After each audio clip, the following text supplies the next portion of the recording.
Hello, कैसे हैं आप सब लोग। तो चलिए शुरू करते हैं आज का टॉपिक। और जैसा कि हम लोगों ने लोकसभा, राज्यसभा, राष्ट्रपति, उपराष्ट्रपति के बारे में डिटेल्ड एनालिसिस कर लिया है, तो इसी के साथ अब हम एक ऐसे टॉपिक को उठा रहे हैं जिससे लगभग लगभग हर एग्जाम में क्वेश्चन तो बनते ही हैं। तो ठीक है, हम इस फंडामेंटल राइट यानी कि मौलिक अधिकार को आज हम शुरू कर रहे हैं। हो सकता है कि इस टॉपिक को 2 वीडियो लग जाए, लेकिन इसको हम कंप्लीटली पूरा एनालिसिस करके ही छोड़ेंगे। ठीक है, तो बहुत ही महत्वपूर्ण टॉपिक है। और कोई भी एग्जाम हो, फंडामेंटल राइट से लगभग लगभग 99 पॉइंट चांसेज होते हैं आपके कि एग्जाम में ये आएगा ही आएगा। भले उससे कोई प्रावधान पूछ लिया जाए या कोई आर्टिकल पूछ लिया जाए। तो ये बहुत ही महत्वपूर्ण है और किसी भी व्यक्ति के जीवन में फंडामेंटल राइट का सबसे ज्यादा योगदान होता है। और इवन की डेमोक्रेटिक कंट्री यानी कि लोकतांत्रिक देश की अगर हम बात करें, तो डेमोक्रेसी में तो फंडामेंटल राइट ही रिस्पॉन्सिबल है सबको। इसीलिए फंडामेंटल राइट के बारे में डॉक्टर बी आर अम्बेडकर ने जो अनुच्छेद 32 है, आर्टिकल 32 है, उसको संविधान की आत्मा तक भी कहा है, सोल ऑफ द कॉन्स्टिट्यूशन कहा है। अब आप सोचिए कि अगर आपको मौलिक अधिकार है, जिससे आपको बोलने की स्वतंत्रता है, आपको किसी भी धर्म को स्वीकार करने की स्वतंत्रता है, समानता का अधिकार, जैसे कुछ आपके दिए गए हैं जिनको हम यहाँ पर डिस्कस करेंगे। अगर ये ना हो तो आप जस्ट इमेजिन करिए कि आपकी लाइफ कैसी हो, फिर आप लोकतंत्र में नहीं जी रहे हैं। और यही प्रक्रिया है कि फंडामेंटल राइट में हमें बहुत ही महत्वपूर्ण अधिकारों के बारे में जानना है। और इसके बारे में कई तरह से आर्टिकल से भी क्वेश्चंस बनते हैं, वो किसी भी लेवल का एग्जाम क्यों ना हो, लेकिन यहाँ से क्वेश्चन बनते ही बनते हैं। इसलिए अगर आप एग्जाम हॉल में इंटर कर रहे हैं तो इस टॉपिक को स्किप करके नहीं जा सकते हैं, आपको पूरा पढ़ना ही पड़ेगा। तो मैंने सोचा क्यों ना हम इसी को डिस्कस कर लेते हैं। और वही पहले हम टॉपिक पढ़ेंगे, पूरा एनालिसिस करेंगे, और अगर टॉपिक कंप्लीट हो जाता है विद इन 2 वीडियो, तो थर्ड वीडियो हमारा तुरंत क्या होगा, क्वेश्चंस का होगा, जिसपे हम क्वेश्चन सॉल्व करेंगे और जिससे हमें ये आइडिया लग जाएगा कि सर हाँ, इस तरह के क्वेश्चन हमारे बन रहे हैं। ठीक है, बहुत ही सिंपल है। सीधा मुद्दे की बात करते हैं और बात जानना शुरू करते हैं कि फंडामेंटल राइट यानी कि मौलिक अधिकार का जो वर्णन है भारतीय संविधान में कहां से लिया गया है, क्या है, कहां पे इनका वर्णन है, इन सभी चीजों के बारे में एक एक हम लोग यहाँ पर डिस्कस करते हुए चलेंगे बहुत ही आसानी से। और किसी प्रकार की कोई दिक्कत नहीं होने वाली है। और जब आप इस टॉपिक को पढ़ लेंगे तो आपको भी रियलाइज होगा कि वास्तविक तौर पर हमारे जीवन में कितना बड़ा योगदान है इन मौलिक अधिकारों का, फंडामेंटल राइट का। तो सबसे पहले हम यहाँ पर समझते हैं सोर्स क्या है। Source of the fundamental right, हमारा जो कॉन्स्टिट्यूशन था, हमने कॉन्स्टिट्यूशन को बनाते समय अलग अलग देश के संविधान से अलग अलग प्रावधान प्रोविजन हमने लिए। अब सर हमको ये भी तो समझना चाहिए कि फंडामेंटल राइट सर कहां से लिया गया है। तो भैया ये समझ में आना चाहिए कि सर ये हमने कहां से लिया है, यूएसए से लिया है साहब। कहां से लिया है, यूएसए, या कह सकते हो संयुक्त राज्य अमेरिका। तो मैं यहाँ पर अमेरिका नहीं सीधा लिख रहा हूँ। ठीक है, यानी कि आपका जो ये फंडामेंटल राइट है, मौलिक अधिकारों का जो वर्णन है, ये भारतीय संविधान में यूएसए यानी कि अमेरिका से लिया गया है। पहला सर ये क्वेश्चन आपका है, नोट्स आप बनाते चलिएगा, आपके हैंड रिटेन नोट्स आपको आसानी से समझ में आएगा। देखिए होता क्या है ना कि जब आपका एग्जाम पास होता है तो आपको रिवाइज करना है, और रिवाइज करने के लिए नोट्स ही केवल बेस्ट ऑप्शंस होते हैं आपके लिए। तो इसलिए आप नोट्स को प्रेफर करते रहिएगा। चलिए आगे देखते हैं। सर अब दूसरा बात आता है कि सर इनका एक्सप्लेनेशन वर्णन कहाँ मिलता है हमारे संविधान में। तो जब इसका बात करते हैं सर इसके पार्ट में, किस पार्ट में इसका वर्णन मिलता है, भाग में, तो याद रखिएगा सर हमारा मौलिक अधिकार है, ये मिलता है भाग 3 यानी कि पार्ट 3 में भारतीय संविधान के फंडामेंटल राइट यानी कि मौलिक अधिकारों का वर्णन मिलता है सर। अच्छा, तो सर अनुच्छेद के टर्म में अगर हम बात करें सर, तो अनुच्छेद में आर्टिकल्स में कहां से कहां से इनका वर्णन मिलता है साहब। सर आर्टिकल्स में अगर हम बात करें इसका अनुच्छेद में, तो अनुच्छेद आपका मिलता है आर्टिकल 12 से लेकर के, आर्टिकल 12 से लेकर के आर्टिकल 35 तक हमारे संविधान में मौलिक अधिकारों के बारे में बात की गई है। अनुच्छेद 12 से लेकर अनुच्छेद 35 तक भारतीय संविधान में सर हमारा क्या है सर, फंडामेंटल राइट है सर। बहुत ही महत्वपूर्ण है सर। तो ये तो हमारा बेसिक हो गया। अच्छा, 2-3 फैक्ट ऐसे भी वर्ड आ जाते हैं जब क्वेश्चन थोड़ा लॉजिकल बना दिए जाते हैं। फंडामेंटल राइट क्या इनफोर्सिबल है सर, हाँ इनफोर्सिबल है। तो याद रखिएगा ये इनफोर्सिबल होते हैं, मतलब आपका बाध्यकारी है, फोर्सिबल। ऐसा नहीं कि कोई संस्था इनको माने या ना माने, इनफोर्सिबल है, बाध्यकारी होते हैं। अच्छा, और एक चीज और आपको याद रखना है कि जो फंडामेंटल राइट है ये किसके लिए दिए गए सर, अधिकार दिए गए सर लोगों के लिए, जिनमें सर भारतीय नागरिक भी हो सकते हैं, विदेशी भी हो सकते हैं। कुछ मौलिक अधिकार हैं जो सिर्फ भारतीय नागरिकों को दिए गए हैं सर, तो उनके बारे में भी हम चर्चा करेंगे, कौन कौन से अधिकार है, फिर उनके अंदर डिटेल भी चलेंगे थोड़ा थोड़ा लेते हुए जितना आपके लिए महत्वपूर्ण है। तो ये जो हमारे अधिकार होते हैं सर, ये किसके खिलाफ है? राज्यों के खिलाफ है। स्टेट से हमारी सुरक्षा के लिए दिए गए हैं ना, तो इनका जो मतलब होता है, ये राज्यों के खिलाफ होते हैं। एक तरह से ये कह सकते हो, राज्यों के खिलाफ। ठीक है, स्टेट के अगेंस्ट है साहब। किसकी रक्षा के लिए? लोगों की रक्षा के लिए, लोगों की रक्षा के लिए। सरकार अगर बन जाती है साहब, तो इसके बाद ऐसा ना हो कि वो लोगों के अधिकारों का क्या करे, लोगों का हनन करने लगे। तो इसलिए कुछ ऐसे अधिकार बना दिए गए हैं जिनके साथ कोई छेड़छाड़ नहीं की जा सकती सर। उनको हमने क्या कहा सर? मौलिक अधिकार कहा है। मौलिक का मतलब क्या है? जो नेसेसिटी है, उनके बिना तो काम चल ही नहीं सकता, इतनी तो रिक्वायरमेंट होनी चाहिए लोगों की रक्षा के लिए। ठीक है, तो साहब ये हमारा क्या हुआ? एक तो फंडामेंटल राइट के बारे में हमने बेसिक स्टार्टअप हमने लिया यहाँ से कि सर इसका वर्णन हमारा यहाँ पे मिलता है। अच्छा, इसके बाद दो तीन चीजें और आपको समझ में आ जानी चाहिए सर। कुछ आर्टिकल हमने कहा सर, यहाँ पे आर्टिकल 12 से लेकर के आर्टिकल 35 है। ठीक है, कोई दिक्कत वाली बात नहीं। इन आर्टिकल 12 से लेकर आर्टिकल 35 में कुछ आर्टिकल ऐसे हैं जो केवल आपके भारतीय नागरिकों के तहत दिए गए हैं। जो मौलिक अधिकार होंगे वो केवल भारतीय नागरिकों के लिए होंगे। वो कौन कौन से भारतीय नागरिकों के लिए सिर्फ मौलिक अधिकार है, जरा उनको भी समझ लेते हैं एक लाइन पे यहाँ पर, क्योंकि ये जान लेना बहुत जरूरी है। तो सर ये जो आपके मैं यहाँ पे लिख रहा हूँ, इन अनुच्छेदों के तहत जो भी आपके अधिकार दिए गए हैं वो सिर्फ और सिर्फ भारतीय नागरिकों के लिए, जरा देख लेना। केवल भारतीय नागरिकों के लिए मैं यहाँ लिखे दे रहा हूँ, केवल इंडियन के लिए, इंडियन सिटीजन के लिए, केवल भारतीय नागरिकों के लिए, भारतीय नागरिकों के लिए। सर ये भी बहुत महत्वपूर्ण एग्जाम के लिए, केवल भारतीय नागरिकों के लिए ये अधिकार दिए गए हैं सर। और उनका जो वर्णन है सर, किसके अनुच्छेद के तहत जो अधिकार है वो दिए गए भारतीय नागरिकों के लिए, याद रखिएगा। जो आर्टिकल 15, आर्टिकल 19, आर्टिकल, सर यहाँ पे आपका पहले 16 लिख लीजिएगा। Article 15, article 16, article 19, article 29 and article 30। ये सर 5 ऐसे अनुच्छेद हैं, सारे के सारे आर्टिकल। इन आर्टिकल के तहत जो भी अधिकार दिए गए हैं वो केवल और केवल भारतीय नागरिकों को मिलेंगे, न कि विदेशी नागरिकों को। तो पहली चीज तो हमें ये समझ लेना चाहिए सर, 5 ऐसे अनुच्छेद हैं सर संविधान में जो केवल भारतीय नागरिकों के बारे में बात करते हैं। Article 15, article 16, article 19, article 29 and article 30। याद हो गया? बहुत आसान है सर। वो आर्टिकल 15 में क्या है, आर्टिकल 16 में क्या है, 19 में क्या है, उनको सर हम आगे देखेंगे, पूरा डिटेल में देखेंगे। सो विदाउट एनी कंफ्यूजन, किसी प्रकार कोई दिक्कत नहीं होना चाहिए। हम लोगों ने इतना देख लिया। अच्छा, जरा सा अब ये समझते हैं कि सर हमारे पास कौन कौन से मौलिक अधिकार हैं। तो जरा हम देख लेते हैं भारतीय संविधान में कितने मौलिक अधिकारों का वर्णन दिया गया है और किस प्रकार के मौलिक अधिकार दिए गए हैं। तो जरा इसको इरेज करता हूं साहब, आप लोग इसका नोट जरूर कर लीजिएगा। ठीक है, इससे आपको आसानी रहेगी और आपको फिर अच्छे से समझ में आएगा, आपको कॉन्सेप्ट क्लियर होती चली जाएगी।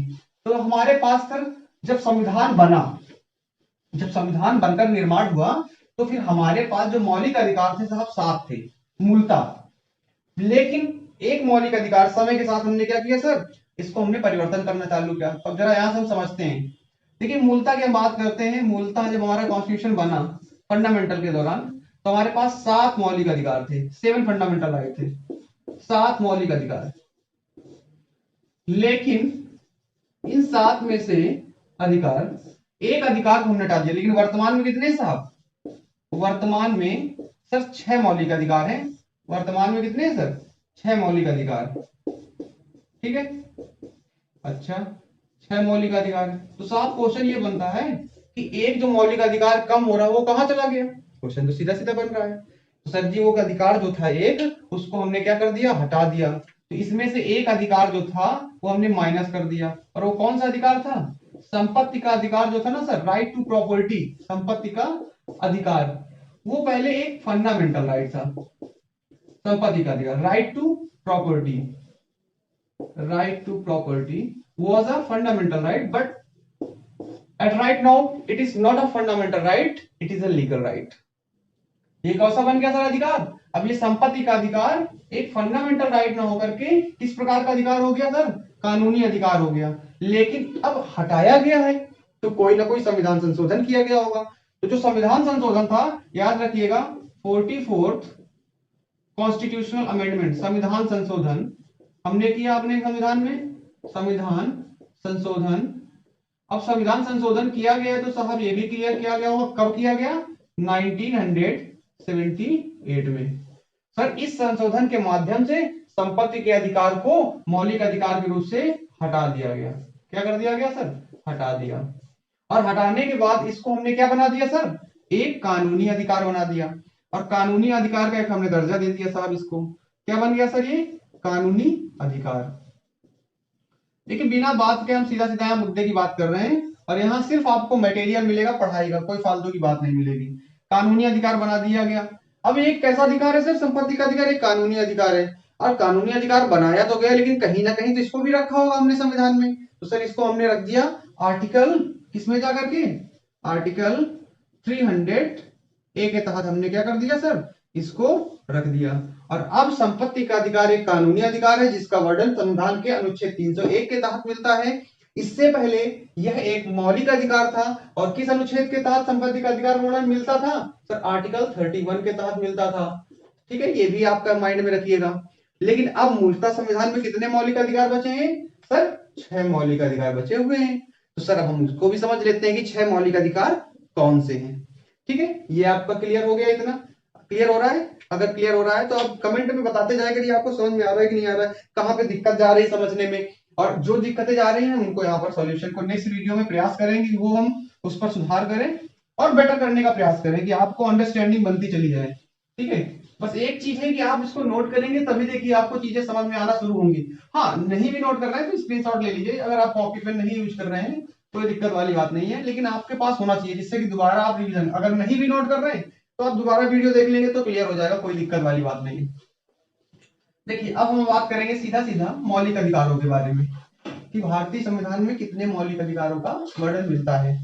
ठीक है, तो कॉन्स्टिट्यूशन की अगर हम बात कर रहे हैं तो कॉन्स्टिट्यूशन में मौलिक अधिकारों में सर 6 मौलिक अधिकार थे। 6 फंडामेंटल राइट। 6 फार तो थे सर हमारे पास, 6 फार थे, 6 फंडामेंटल राइट। उनमें से जो पहला मौलिक अधिकार है साहब वो कौन सा है? मौलिक अधिकार, अब मैं यहां से लिखना चालू कर रहा हूं। पहला अधिकार जो है आपका समानता का अधिकार। कौन सा है? समानता का अधिकार। इसको हम पूरा डिटेल में पढ़ेंगे, बिल्कुल कोई टेंशन नहीं लेना। समानता के अधिकार के अंतर्गत कौन कौन सा आता है, क्या क्या है, उन सबको पूरा देखेंगे। सर इसका जो वर्णन मिलता है सर आर्टिकल अनुच्छेद 14 से लेकर के आर्टिकल 18 तक में वर्णन है। ठीक है, पूरा डिटेलिंग में एनालिसिस करेंगे। This is called right to equality. Right to equality, clear? This is why first fundamental right. Now second देखते हैं। सेकंड फंडामेंटल राइट क्या है? स्वतंत्रता का अधिकार। राइट टू फ्रीडम, स्वतंत्रता का अधिकार। This is the second fundamental right, स्वतंत्रता का अधिकार। इसका जो हमारा वर्णन मिलता है सर आर्टिकल 19 टू 22 में इसका आपका एक्सप्लेनेशन मिलता है। Right to freedom, clear? Now third जो फंडामेंटल राइट है ये सर सीक्वेंस में जो हमारे कॉन्स्टिट्यूशन में जिस प्रकार दिया गया एक्सप्लेनेशन उसी प्रकार इसको सीक्वेंस में ऑर्डर में अरेंजमेंट है। ठीक है, तो ऐसे ही आप नोट करिए, कई बार ऑर्डर पूछ लेता है कॉन्स्टिट्यूशन में तो हमारे फंडामेंटल राइट का क्रम क्या है। ठीक है ना, sequence. So you have to understand what are the sequence order. ठीक है, स्वतंत्रता का अधिकार के बाद आता है शोषण के विरुद्ध अधिकार। शोषण के विरुद्ध अधिकार, राइट अगेंस्ट एक्सप्लॉयटेशन। शोषण के विरुद्ध, हम सारे को पूरा डिस्क्रिप्टिव लेके चलेंगे। All we things we have will discuss here. शोषण के विरुद्ध अधिकार।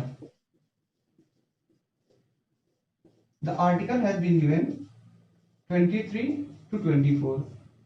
आर्टिकल जो हमारा 23 और 24 है उसमें शोषण के विरुद्ध अधिकार एक्सप्लेनेशन दिया गया है, राइट अगेंस्ट एक्सप्लॉयटेशन। अच्छा, आर्टिकल 14 क्या बोलता है? ठीक है ना, मैं इधर लिख देता हूं, राइट अगेंस्ट एक्सप्लॉयटेशन में भी जगह नहीं है। Right against to exploitation, exploitation. ठीक है, तो आप इंग्लिश में भी लिख लीजिएगा, कोई दिक्कत वाली बात नहीं है। Right against exploitation. सर अगला जो हमारा अधिकार है ना सर वो धार्मिक स्वतंत्रता का अधिकार बताता है। जो फोर्थ हमारा राइट है धार्मिक स्वतंत्रता का अधिकार। ये भी हमारा एक फंडामेंटल राइट, धार्मिक स्वतंत्रता का अधिकार। देखिए बहुत ही महत्वपूर्ण है सर।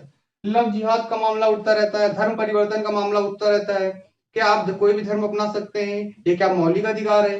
कई बार ऐसे भी मामले आते हैं न्यूज में जिसमें कि जबरन ही धर्म परिवर्तन कराया जाता है। या बहला फुसला करके लड़के लड़कियों को या लड़कियां लड़कों को धर्म परिवर्तन कराने के लिए शादी के रूप में मैरिज का प्रपोजल रख करके कराने का प्रयास करते हैं।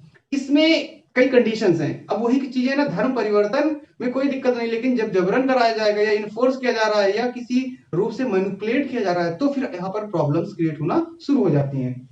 तो धार्मिक स्वतंत्रता का अधिकार है, इसको भी हम यहाँ पर एनालिसिस करेंगे डिटेल में। ठीक है, आर्टिकल 25 टू 28 में हमारा पूरा का पूरा इसका एक्सप्लेनेशन दिया गया है। ठीक है, आर्टिकल 5 हमारा जो नेक्स्ट फंडामेंटल राइट है 5 नंबर का, वो क्या है?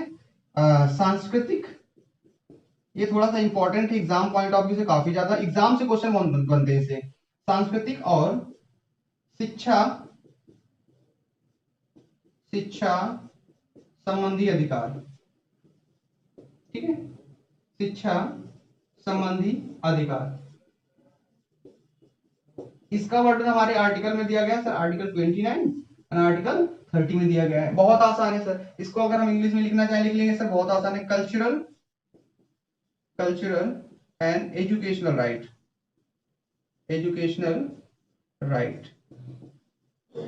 इंग्लिश में जानना कोई बड़ी बात नहीं है, बहुत आसान है सर। राइट टू इक्वलिटी हो गई, समानता का अधिकार, स्वतंत्रता का अधिकार, राइट टू फ्रीडम है सर, आर्टिकल 19 टू 22 है सर।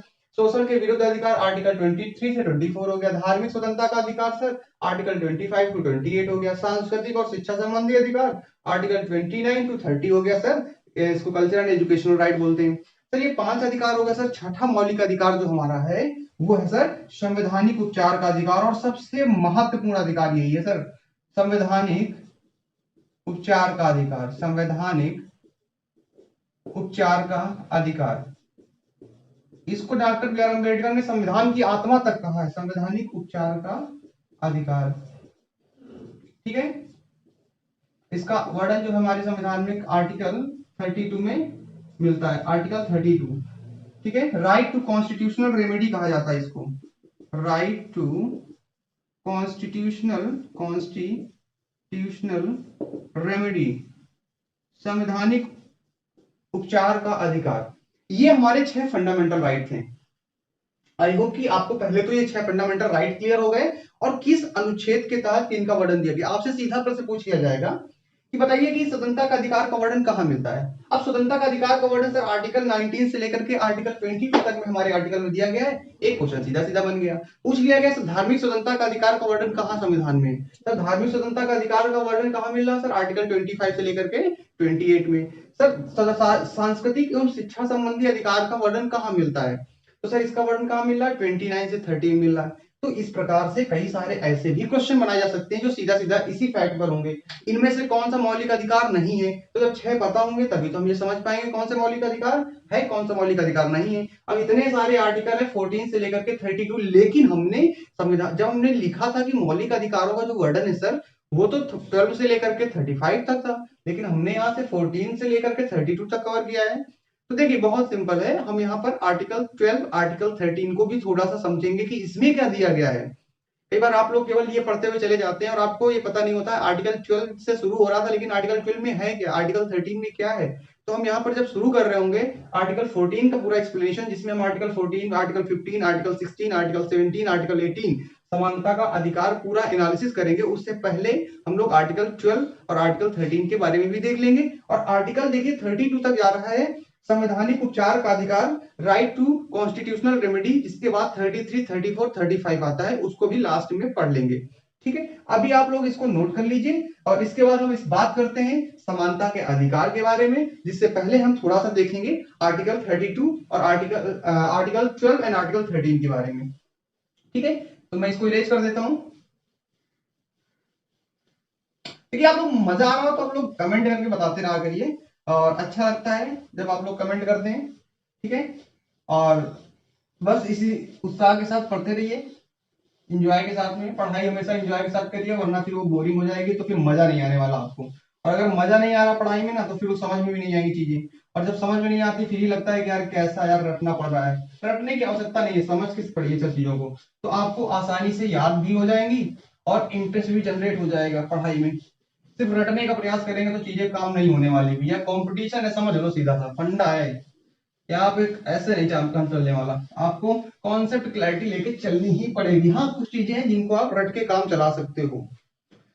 चलिए अब हम लोग बात करते हैं पूरा आर्टिकल 14 से जो हमारा पहला फंडामेंटल राइट है उसके बारे में समझते हैं। हमारा जो पहला फंडामेंटल राइट है वो है समानता का अधिकार। तो उसको जरा समझते हैं, उसके अंतर्गत क्या है समानता के अधिकार।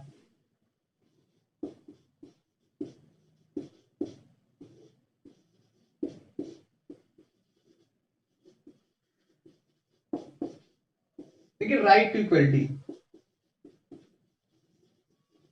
राइट टू इक्वलिटी, ठीक है ओके। अब राइट टू इक्वलिटी जो है ना सर, इसका वर्णन कहां था हमारे कॉन्स्टिट्यूशन में सर? 14 से लेकर के आर्टिकल 18 तक था, यही तो हमने देखा। लेकिन आर्टिकल 12 और आर्टिकल 13 बच गया साहब। तो हम यहाँ पे थोड़ा साइड में पहले समझ लेते हैं आर्टिकल 12 और आर्टिकल 13 क्या है, और फिर डिटेलिंग में हम यहाँ पे लेते हुए चलेंगे article 14, article 15, article 16, article 17, article 18 का। तो देखिए आर्टिकल जो 12 है ना, आर्टिकल 12 और आर्टिकल 13, ये ज्यादा इस पर मैं डिस्कस नहीं करूंगा क्योंकि इस पे उतना ज्यादा क्वेश्चन नॉर्मल एग्जाम्स में नहीं आते हैं। लेकिन अगर आप जब जाएंगे हायर ऑर्डर के कॉम्पिटेटिव एग्जाम में तो वहां पे इनका यूज मिलता है। तो जब मैं कभी दोबारा या फिर पॉलिटी का जब बैच लेके आऊंगा जो थोड़ा स्पेशल बैच होगा जिसपे थोड़ा हम लेवल की और चर्चा करेंगे। देखिए बहुत सारी चीजें ऐसा नहीं कि सर ये हो गया, इसमें भी लेवल है। एक ही आर्टिकल आर्टिकल 14 पे भी हम 1 घंटे डिस्कस कर सकते हैं, आर्टिकल 15 में भी 1 घंटे डिस्कस कर सकते हैं। लेकिन हमारी जरूरत क्या है, हमें ये समझना है। कई बार लग सकता है आप लोगों को भी क्या है बहुत कम बताया गया, बट दिस इज नेसेसिटी। जो आपकी जरूरत है उसी करोड़ बता दिया, मुझे कोई दिक्कत नहीं है। मैं तो आर्टिकल 19 पे 3 घंटे में डिस्कस कर सकता हूँ स्वतंत्रता के अधिकार केवल अनुच्छेद 19 का प्रयोग करके। But that's not a important thing here कि हम यहाँ पर अपना ध्यान दिखाएं। हमें तो जो जरूरत है उसके अनुसार चलना है। देखिए आर्टिकल 12 जो है ना, आर्टिकल 12 राज्य की परिभाषा बताता है, राज्य की परिभाषा। क्योंकि जब हम यहाँ पे पढ़ेंगे ना तो यहाँ पर बात करता है समानता का अधिकार, बात करेगा कि कानून के समक्ष समानता राज्य का जिम्मेदारी है, राज्य भेदभाव नहीं करेगा। अक्सर ऐसे टर्म्स आएंगे बार बार, राज्य राज्य राज्य स्टेट। तो ये सर क्या करता है, राज्य की परिभाषा बताता है कि राज्य कौन है। राज्य का मतलब ये नहीं कि जो उत्तर प्रदेश है मध्य प्रदेश ये राज्य नहीं है। इसलिए यहाँ पर पूरी एक्सप्लेन की गई है sir, definition of what state. यहाँ पर डिफिनीशन ऑफ स्टेट के बारे में बताया गया, राज्य की परिभाषा। अब मैं थोड़ा सा आपको हिंट दे देता हूँ समझने के लिए, मैं लिखूंगा नहीं यहाँ पे, नहीं तो फिर डिटेल में चला जाऊंगा। राज्य की परिभाषा के तहत जो राज्य को माना गया जैसे संघ की कार्यपालिका है, सेंट्रल आपकी एग्जीक्यूटिव है, लेजिस्लेटिव हो गई सेंट्रल लेजिस्लेटिव, संघ की विधायिका जो भी सांसद विधायक जो बैठे हुए वहां पर, ये राज्य के अंतर्गत आएंगे। कोई ऐसा कानून नहीं बना सकते जिससे आपको फंडामेंटल राइट वायलेशन होगा। सर राज्य की सर कार्यपालिका, राज्य की विधायिका, स्थानीय सरकारें जो है सर, जो आपकी म्यूनिसिपलिटीज हो गई, जो पंचायतें हो गई, ये भी क्या है सर राज्य के अंतर्गत ही आती हैं। ठीक है, फिर उसके बाद बहुत सारे तंत्र हैं जैसे आपके जो सरकारी सेवा प्राप्त कर रहे हैं। तो अभी मैं उसका डिस्कस नहीं कर रहा हूं, बस बेसिकली आइडिया दे रहा हूं कि राज्य क्या है, राज्य की परिभाषा का वर्णन मिलता है आर्टिकल 12 में। अच्छा तो भैया आर्टिकल 13 क्या कहता है? आर्टिकल 13 बहुत महत्वपूर्ण है, ये एग्जाम में भी आ सकता है सीधा सीधा, और क्वेश्चन भी आपका बनता है। तो मैं पहले आर्टिकल 13 थोड़ा सा आपको बता देता हूँ। आर्टिकल 13 सर कहता क्या है? आर्टिकल 13 कहता है, हिंदी भाषा में बिल्कुल समझ लीजिए, ध्यान में बैठ जाएगा। कहता है कि अगर कोई ऐसा कानून बनाया गया, आर्टिकल 13 कह रहा है अगर कोई ऐसा कानून बनाया गया जो फंडामेंटल राइट का वायलेशन करता है, यानी कि उल्लंघन करता है, उसके अगेंस्ट है, तो भैया वो अधिकार जो होगा, जो कानून होगा जो बनाया गया है, उसको क्या मान लिया जाएगा? नल एंड वाइड मान लिया जाएगा, अमान्य घोषित कर दिया जाएगा, इनवैलिड कर दिया जाएगा। ये सर आर्टिकल 13 कहता है। If any legal right which was form by the parliament that violate the fundamental right which is taken as a null and void which is given under the article 13 के अंतर्गत दिया गया है। अगर कोई भी कानून है सर, जो आपको मैं इसको लिख देता हूं अगर आप लिखना चाहते हैं, इसके बाद जो क्वेश्चन बनता है वो मैं डिस्कस करूंगा इसी में। इसका 13 क्वेश्चन इंपॉर्टेंट है। कोई कानून जो FR मतलब फंडामेंटल राइट्स का वायलेशन करता है, वायलेशन देख लेना, स्पेलिंग आई थिंक थोड़ा सा मिस्टेक हो रही है इसमें, वायलेशन करता है उसे नल एंड वाइड यानी कि अमान्य घोषित कर दिया जाएगा, अमान्य घोषित कर दिया जाएगा। सर ये हमारा आर्टिकल 13 कहता है। इसी में तो हमारा दिया गया है। और घोषित कौन करने का अधिकारी हो, कौन कहेगा कि गलत है ऐसा ही है, डिसाइड कौन करेगा सर, डिसाइड तो सुप्रीम कोर्ट करेगा जाकर ना। इसीलिए सर न्यायिक पुनरावलोकन की शक्ति का वर्णन अनुच्छेद 13 बताता है। ये क्या बताता है सर, न्यायिक पुनरावलोकन की शक्ति का वर्णन, न्यायिक पुनरावलोकन लोकन का वर्णन, ठीक है, न्यायिक पुनरावलोकन का वर्णन। अगर क्वेश्चन कभी कंफ्यूजन हो जाए, या कंफ्यूजन नहीं, कभी क्वेश्चन में आर्टिकल 13 नहीं दिया गया है, क्योंकि न्यायिक पुनरावलोकन के वर्णन सिर्फ आर्टिकल 13 नहीं कहता है सर, इसमें ध्यान दीजिएगा। आर्टिकल कई बार ऐसा देगा कि न्यायिक पुनरावलोकन का वर्णन कौन कौन अनुच्छेद करता है, तो 3 देकर 3 आपके दिए होंगे जो करते होंगे, एक हो सकता है नहीं करता हो। इसके तहत आपका आर्टिकल 13 न्यायिक पुनरावलोकन की बात करता है, क्योंकि यहाँ पर कानून को इनवैलिड घोषित करेगा जाके। आर्टिकल 32 ये भी सर न्यायिक पुनरावलोकन की बात करता है। आर्टिकल 226 226 ये तीनों अनुच्छेद है सर ना, इसको न्यायिक पुनरावलोकन बोलते हैं sir, judicial review, judicial review, judicial review. Sir इसका जो वर्णन मिलता है सर आर्टिकल 30 13 32 226, तीनों आर्टिकल आपके जुडिशियल रिव्यू के बारे में बात करते हैं। और याद रखिएगा न्यायिक पुनरावलोकन का जो उल्लेख है हमारे संविधान में कहां से लिया गया सर, यूएसए यानी कि अमेरिका से लिया गया है। तो हमने यहां पर अभी बेसिकली क्या देखा, आर्टिकल 12 क्या है सर, आर्टिकल 13 क्या है। ठीक है, बहुत आसान था, लेकिन शायद आपने इससे पहले पढ़ा हो, पढ़ा भी हो सकता है, नहीं पढ़ा, अगर नहीं पढ़ा था तो आप इसको जरूर ध्यान रखिएगा। Article 13 exam point of view से बहुत ही महत्वपूर्ण है, क्योंकि यहाँ से क्वेश्चन सीधा सीधा बनते हैं। जुडिशियल रिव्यू के बारे में क्वेश्चन बन जाता है आर्टिकल 13 से, कहाँ पे वर्णन मिलता है। ठीक है, तो ये तो हमारा सर था आर्टिकल 12 और आर्टिकल 13। अब हम बात करने जा रहे हैं सर आर्टिकल 14 से लेकर आर्टिकल 18 के बीच में समानता के अधिकार को। देखिए बहुत आसान था ना, हम लोगों ने केवल नॉर्मल थोड़ा सा समझा और समझ में आ गया कि आर्टिकल 12 में क्या दिया गया है और आर्टिकल 13 में क्या दिया गया है। ठीक है, इसको इरेज करते हैं और बात करते हैं अपने समानता के अधिकार के बारे में।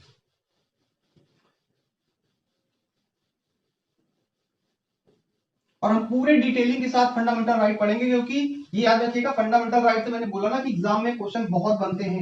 एक बार तो पुलिस के एग्जाम में 3 आर्टिकल पूछेगा और तीनों फंडामेंटल राइट के आर्टिकल दे। ये यूपी पुलिस के एग्जाम में 2018 में आई थिंक था। ठीक है, तो आपका पहला फंडामेंटल राइट है और हम इसको जरा समझते हैं। यहां से मैं आर्टिकल 14 पूरा लिख लेता हूं, आर्टिकल 14 को, आर्टिकल 15, आर्टिकल 16, आर्टिकल 17 और आर्टिकल 19। ठीक है, देखिए आर्टिकल 14 क्या कहता है। आर्टिकल 14 कहता है कानून के समक्ष समानता का अधिकार, समानता का अधिकार।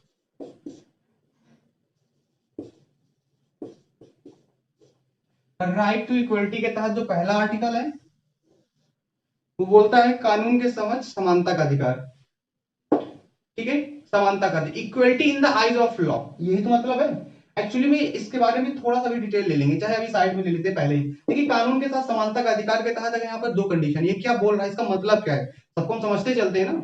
ठीक है, कानून के साथ समानता का अधिकार का मतलब है कोई भी व्यक्ति हो, कोई भी, वो भारतीय नागरिक हो या विदेशी नागरिक हो, अगर वो कानून का उल्लंघन करेगा तो भैया उसके साथ वही प्रक्रिया अपनाई जाएगी जो एक आम आदमी के साथ अपनाई जाएगी।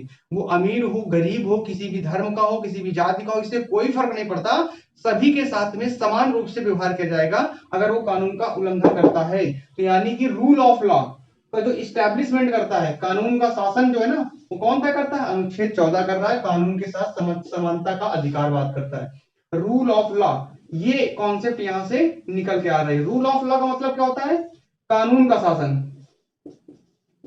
कानून का शासन। यहाँ पर शासन कोई व्यक्ति नहीं करता है, यहाँ पर कानून ही शासन है। पहले राजशाही में क्या होता था, आप लोग भी देखते हैं, मूवीज वगैरह देखते हैं, आप नहीं थे लेकिन देखते हैं, पढ़ते हैं तो आपको समझ आता है, राजा होता था, राजा ही क्या करता है सर, शासन करता है, राजा ही कानून बनाता था, किंग इज अ लॉ। अभी क्या है, लॉ इज द किंग, दोनों में अंतर हो गया सर।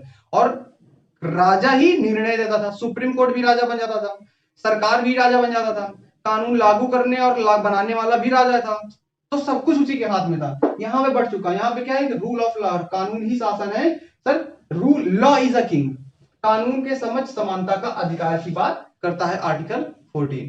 ठीक है, अच्छा आगे बात कर लेते हैं सर। आर्टिकल सर 15 क्या कहता है?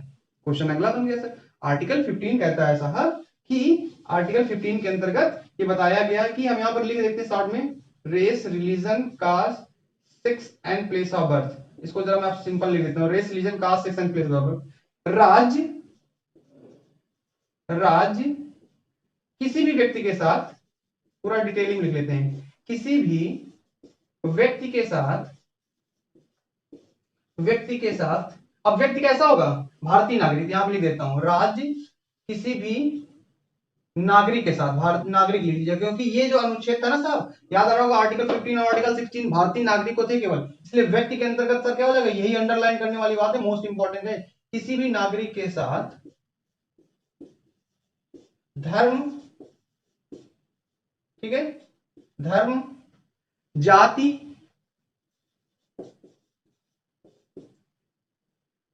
लिंग, जन्म स्थान के आधार पर भेदभाव नहीं करेगा, भेदभाव नहीं करेगा, भेदभाव नहीं करेगा। इसका वर्णन करता है हमारा सर आर्टिकल 15। क्या कहता है सर? आर्टिकल 15 कहता है कि राज्य किसी भी नागरिक के साथ धर्म, जाति, लिंग, जन्म स्थान के आधार पर भेदभाव नहीं करेगा, race, religion, caste, sex and place of birth के आधार पर डिस्क्रिमिनेशन नहीं किया जाएगा। Sir, state can not be discriminate to the citizen of India on the basis of race, religion, sex, place of birth एवं कास्ट। इसके आधार पर डिस्क्रिमिनेशन नहीं होगा। और याद रखिएगा ये जो आर्टिकल 15 है ये केवल भारतीय नागरिकों के लिए है, ये लिख रखा है, इसलिए नागरिक लिखा हुआ है, नागरिक मतलब है भारतीय, ठीक है, केवल भारतीय, इंडियन। अच्छा, आर्टिकल 16 क्या बोलता है सर? अगला जरा समझ लेते हैं सर। जो शिक्षा में अधिकार दिया गया है आरक्षण की व्यवस्था, वो आर्टिकल 15 में है, और इसके लिए मैंने पर्टिकुलर एक पूरा का पूरा वीडियो बना रखा है जिसमें हमने पूरा डिस्कस किया हुआ डिटेल्ड में आर्टिकल 15 का। अप्रॉक्स 20 मिनट का एक वीडियो है, लगभग पड़ा होगा का एक आपकी प्लेलिस्ट में, अगर आप जाएंगे तो प्लेलिस्ट में पॉलिटी विद करंट अफेयर 2020 से 21 की जब आपकी पूरी प्लेलिस्ट, उसमें आर्टिकल 15 का पूरा आगे हमने सिर्फ डिस्क्रिमिनेशन किया है कि कैसे आर्टिकल 15 के अंदर क्या क्या व्यवस्था है, कैसे आरक्षण व्यवस्था दी जाती है, 10% का आरक्षण कैसे लागू है, उसका हमने वहां डिस्कस कर रखा है, यहाँ पे जरूरत नहीं है अभी। ठीक है सर, आर्टिकल 16 के बारे में थोड़ा सा देख लेते हैं। आर्टिकल 16 क्या कहता है साहब? आर्टिकल 16 के अंदर बताया गया है काम के अवसर की समानता, काम के अवसर की समानता, काम के अवसर की समानता, सार्वजनिक पदों पर किसी के साथ भेदभाव नहीं किया जाएगा, सभी को समान माना जाएगा, ये अनुच्छेद 16 के अंतर्गत बताया गया है। ये भी केवल भारतीय नागरिकों के लिए है, यानी कि काम के अवसर की समानता का वर्णन मिलता है सर जी हमारा कहाँ? आर्टिकल 16 के अंतर्गत। आर्टिकल 17 क्या कहता है? इसका भी हमने पूरा वीडियो बना रखा है जिसमें हमने 16 का पूरा डिटेल में एनालिसिस किया है, प्लेस में जाएंगे आपको फिर मिलेगा वहां पे, ठीक है, इसीलिए मैं यहाँ पर डिस्कस नहीं कर रहा हूँ और यहाँ पर जरूरत भी नहीं है इसके अकॉर्डिंग। आर्टिकल 17 क्या कहता है? आर्टिकल 17 कहता है साहब अस्पृश्यता का अंत। क्या बोलता है सर? सर यहाँ पे अस्पृश्यता का अंत मैं लिख लेता हूं, अस्पृश्यता का अंत। आर्टिकल 17 कहता है अस्पृश्यता का अंत। इसका क्या मतलब है? To get rid from the untouchability, untouchability को सर रिमूव करना है ना, to get rid from untouchability, untouchability, ठीक है, अनटचेबिलिटी, अस्पृश्यता का अंत, यानी कि छुआछूत का अंत, जिसे हम बोलते हैं छुआछूत का अंत। सर इसका वर्णन किसमें किया गया? 17 सर। कोई भी व्यक्ति किसी भी व्यक्ति के साथ में किसी प्रकार का भेदभाव नहीं कर सकता, अनटचेबिलिटी के आधार पर, छुआछूत के आधार पर भेदभाव नहीं कर सकता है। इसका वर्णन सर हमारे संविधान में दिया गया है और ये एक मौलिक अधिकार है, अगर वह करता है तो उसके खिलाफ कंप्लेन की जा सकती है और इसके लिए सीधा सुप्रीम कोर्ट जाया जा सकता है। ये इतना महत्वपूर्ण आपका अधिकार है। आर्टिकल 18 क्या बोलता है सर? आर्टिकल 18 के अंतर्गत दिया गया सर उपाधियों का अंत। क्या बोला गया है? एबोलिश ऑफ टाइटल, उपाधियों का अंत, उपाधियों का अंत, ये भी महत्वपूर्ण है सर, उपाधियों का अंत। अच्छा, उपाधियों का मतलब क्या? Abolish of title, abolish of title. अब उपाधियों का अंत तो है, लेकिन इसमें एक्सेप्शन है। एक्सेप्शन क्या सर? यहाँ पर अपवाद है सर, अपवाद के रूप में आप लिखिएगा, अपवाद शिक्षा और सेना, शिक्षा एवं सेना, मतलब आपका शिक्षा और सेना में टाइटल दिया जा सकता है। जैसे देखा होगा बहुत सारे लोग डॉक्टर लगाए होते हैं, डॉक्टर संदीप, या इंजीनियर लगा होता है उनके आगे, तो सर वो क्या है, अपवाद है, क्योंकि शिक्षा एक्सेप्शन, शिक्षा एजुकेशन और मिलिट्री, इन दोनों के अलावा सर किसी भी क्षेत्र में टाइटल नहीं दिया जा सकता। टाइटल क्यों हटाया गया सर? किसी को अनफेयर ना फील हो, इंफ्योरिटी ना फील हो। किसी के साथ राजा की उपाधि लगी है तो सर सामने वाला क्या है, उसको थोड़ा सा अजीब फील होगा सर, वो अपने आप में कुछ स्पेशल फील कर रहा है बंदा, इसलिए सर इसको हटा दिया गया।